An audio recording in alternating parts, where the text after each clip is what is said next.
Here in Blue Island, where a missing teenager from Rochester, New York, has been found in an apartment complex somewhere along this block. According to the US Marshal Service, the 13-year-old, who was reported missing from her parents' home on September 11th, was discovered in the presence of two adult men who were illegally in the country.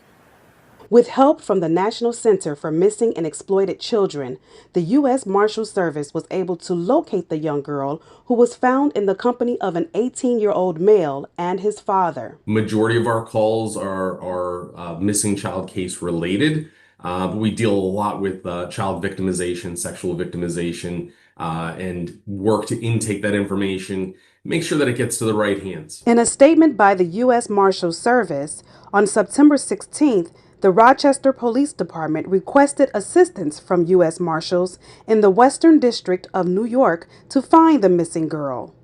During their investigation, they found a security camera that revealed 3 individuals met her near her home and left in a light-colored SUV on September 11th, driving hundreds of miles from New York to Blue Island, Illinois. One of the residents who lives in the area but didn't want to be seen on camera said he heard about what happened and he's glad she's been found. I think it's pretty devastating. It's really sad, especially with her being so far away from her home. But I am glad she was found.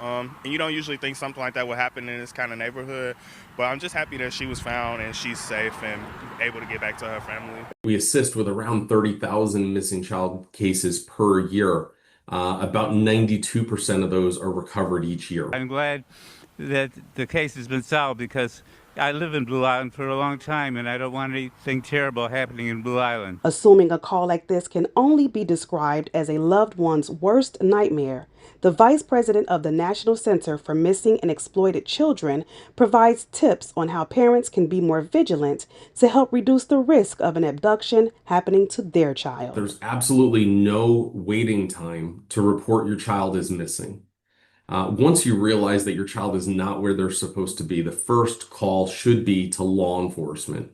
The second call, whether it be from the family or from law enforcement, should be to us at the National Center for Missing and Exploited Children, because we have the ability to enhance the search for that missing child. We've got a national reach. The strongest thing any parent can do is have an open and honest discussion with their child. They need to know what social media handles they use. They need to know what social media apps they're utilizing. Just to have that conversation about online safety, to have that conversation about just being safe on the street. According to the U.S. Marshal Service, the child has been recovered on September 20th, and the men involved have been placed in ICE custody. From Blue Island, for Good News Chicago Studios, I'm Tiffany Funches.